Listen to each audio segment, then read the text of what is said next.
അകമ്പാറ നായാടംപൊയിൽ മേഖലയിൽ 38 ഹെക്ടർ സ്ഥലം നിക്ഷിപ്ത വനഭൂമിയായി ഏറ്റെടുത്തു കഴിഞ്ഞുവെന്ന് വനം വകുപ്പ്.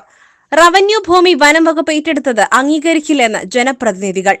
അക്രമകാരികളായ കാട്ടാനകളെ തുരത്തുന്നതുമായി ബന്ധപ്പെട്ട് ചാലിയാർ ഗ്രാമപഞ്ചായത്തിൽ എടവണ്ണ റേഞ്ച് ഓഫീസർ സലീമിന്റെ അധ്യക്ഷതയിൽ നടന്ന യോഗത്തിനിടയിലാണ് ചാലിയാർ ഗ്രാമപഞ്ചായത്ത് വികസന സ്റ്റാൻഡിംഗ് കമ്മിറ്റി ചെയർമാൻ തോണിയിൽ സുരേഷ് വനം വകുപ്പ് നടപടിയിൽ പ്രതിഷേധം അറിയിച്ചത്.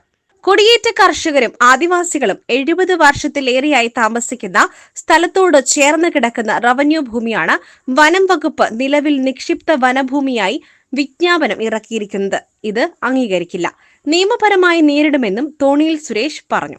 അകമ്പാടം വില്ലേജ് പരിധിയിൽ വരുന്ന വാളന്തോട് മല, ആ മലയ്ക്ക് ചുറ്റും മലപ്പുറം ജില്ലയും അതുപോലെ തന്നെ കോഴിക്കോട് ജില്ലയുടെയും ഭാഗമാണ്. ചാലിയാർ ഗ്രാമപഞ്ചായത്തിലെ ധാരാളം പാവപ്പെട്ട കുടിയേറ്റ കർഷകർ താമസിക്കുന്ന സ്ഥലമാണ്. ഈ കുടിയേറ്റ കർഷകർ താമസിക്കാൻ തുടങ്ങിയിട്ട് വർഷങ്ങളായി. അവിടെ ആ ഒഴിഞ്ഞു കിടക്കുന്ന മലവാരം ഈ സമീപകാലത്ത് വനം വകുപ്പ് അവരുടെ പാരിസ്ഥിതിക ദുർബല പ്രദേശമായി വിജ്ഞാപനം ചെയ്തു എന്നാണ് പത്രമാധ്യമങ്ങളിലൂടെ അറിയാൻ സാധിച്ചിട്ടുള്ളത്. രേഖപ്രകാരമൊന്നും പഞ്ചായത്തിന് ലഭ്യമായിട്ടില്ല. എങ്കിലും ഗ്രാമപഞ്ചായത്ത് ഈ കാര്യത്തിൽ അതിശക്തമായ രീതിയിൽ നിലപാട് സ്വീകരിച്ച് മുന്നോട്ട് പോയിട്ടുണ്ട്.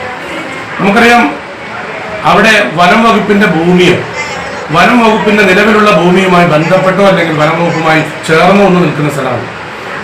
വർഷങ്ങളോളം പഴക്കമുള്ള കുടിയേറ്റ കർഷകർ അവർ കാടിനോട് മല്ലടിച്ച് ആ പ്രദേശത്ത് അവർ വീടും കൃഷിയും നടത്തി പോരുന്ന സ്ഥലം ഇപ്പോൾ EFL പോലെ അല്ലെങ്കിൽ വനം വകുപ്പിന്റെ ഭൂമിയാക്കി മാറ്റിയാൽ ഇപ്പോൾ തന്നെ നമുക്കറിയാം ചാലിയാറിലെ എല്ലാ വാർഡുകളും വനവുമായി ബന്ധപ്പെട്ടാണ് നിൽക്കുന്നത്. കാട്ടുമൃഗങ്ങളും വന്യമൃഗങ്ങളുമായി ബന്ധപ്പെട്ട് വലിയ ശല്യവും നിലനിൽക്കുകയാണ്.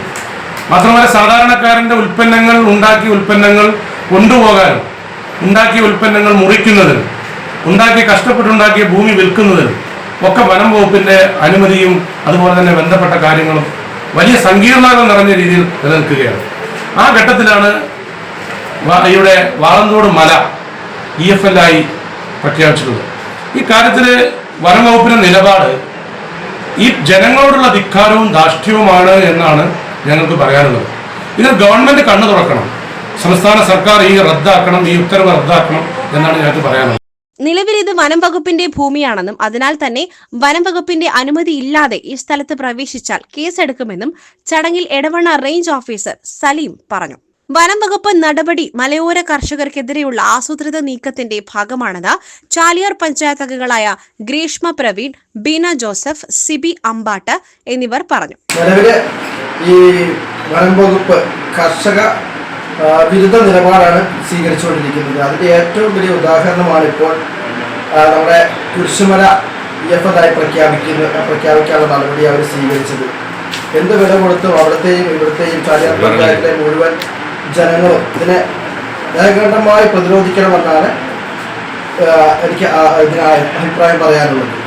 വാളന്തോട് നായാടംപൊയിൽ കുരിശുമല പ്രദേശം ഒരിക്കലും ഒരു വനഭൂമിയാക്കി മാറ്റാൻ അവിടുത്തെ ഒരു ജനപ്രതിനിധി എന്ന നിലയിൽ അവിടുത്തെ ജനങ്ങളോടൊപ്പം നിന്ന് ഇതൊരു പ്രക്ഷോഭമാക്കി മാറ്റി അത് വനഭൂമിയാക്കാതെ മുന്നോട്ട് പോകാനുള്ള എല്ലാ നടപടികൾക്കും ഞാൻ അവർക്കൊപ്പം നിന്ന് പ്രവർത്തിക്കും. സാധാരണഗതിയിൽ റവന്യൂ ഭൂമി വനഭൂമിയായിട്ട് പ്രഖ്യാപിച്ചതിൽ അതിലൊറ്റ അങ്ങേയറ്റത്തെ പ്രതിഷേധം ഞങ്ങൾ അറിയിക്കുകയാണ്. അതിന് ഈ വാളന്തോട് മേഖലയുമായിട്ട് ബന്ധപ്പെട്ട് നമ്മുടെ കുരിശുമലയോട് പൂർണ്ണമായിട്ടും ഐക്യദാർഢ്യം പ്രഖ്യാപിച്ചുകൊണ്ട് ഇതിനോടൊപ്പം ഞങ്ങൾ എല്ലാവരും ഈ ഭരണസമിതി എല്ലാവരും ഒറ്റക്കെട്ടായിട്ട് അതിനോട് ചേർന്നു. വനം വകുപ്പ് നടപടിക്കെതിരെ മലയോരത്ത് പ്രതിഷേധം ശക്തമാവുകയാണ്. കോഴിക്കോട്, മലപ്പുറം ജില്ലകളുടെ അതിർത്തി പ്രദേശവും ചാലിയാർ ഗ്രാമപഞ്ചായത്തിന്റെ ഭാഗവും അകമ്പാടം വില്ലേജ് പരിധിയിൽപ്പെട്ടതുമായ 35.5 ഹെക്ടർ സ്ഥലവും കോഴിക്കോട് ജില്ലയിലെ കൂടരഞ്ഞി വില്ലേജിൽപ്പെട്ട 2.5 ഹെക്ടറും ഉൾപ്പെടെ 38 ഹെക്ടർ സ്ഥലമാണ് കഴിഞ്ഞ ഫെബ്രുവരി 18-ന് പാലക്കാട് ഈസ്റ്റേൺ സർക്കിൾ കൺസർവേറ്റർ നിക്ഷിപ്ത വനഭൂമിയായി വിജ്ഞാപനം ഇറക്കിയത്. ഈ സ്ഥലത്തിൽ ഉൾപ്പെട്ട കുരിശുമലയിലേക്ക് ഇതോടെ വനംവകുപ്പ് നിരോധനവും ഏർപ്പെടുത്തി കഴിഞ്ഞു. ഇതോടെയാണ് മലയോരത്ത് വനംവകുപ്പ് നടപടിക്കെതിരെ വലിയ പ്രതിഷേധം ഉയർന്നിരിക്കുന്നത്. 38 ഹെക്ടറോളം സ്ഥലം കൂടി വനഭൂമിയായി മാറുന്നതോടെ ഇവിടെ വന്യമൃഗശല്യം ഉൾപ്പെടെ രൂക്ഷമാക്കും. എന്നാൽ ആശങ്ക വേണ്ടെന്നും വനംവകുപ്പ് ഇവിടം ഇക്കോ ടൂറിസം കേന്ദ്രമാക്കി മാറ്റുമെന്നും പ്രദേശവാസികൾക്ക് തൊഴിലവസരങ്ങൾ ഒരുക്കുമെന്നും എടവണ്ണ റേഞ്ച് ഓഫീസർ യോഗത്തിൽ ഉറപ്പു നൽകി. വർഷങ്ങളായി ക്രൈസ്തവർ കുരിശുമലയായി ഉപയോഗിക്കുന്ന ഇവിടം വനഭൂമിയാക്കിയത് ക്രൈസ്തവ സമൂഹത്തിനിടയിലും പ്രതിഷേധത്തിന് കാരണമായിട്ടുണ്ട്. എന്തായാലും വനം വകുപ്പ് നടപടിക്കെതിരെ പ്രതിഷേധ സമരങ്ങളിലേക്ക് നീങ്ങാനാണ് മലയോര ജനതയുടെ തീരുമാനം. SS Gold, Pure Gold. SS Group, Nilambur.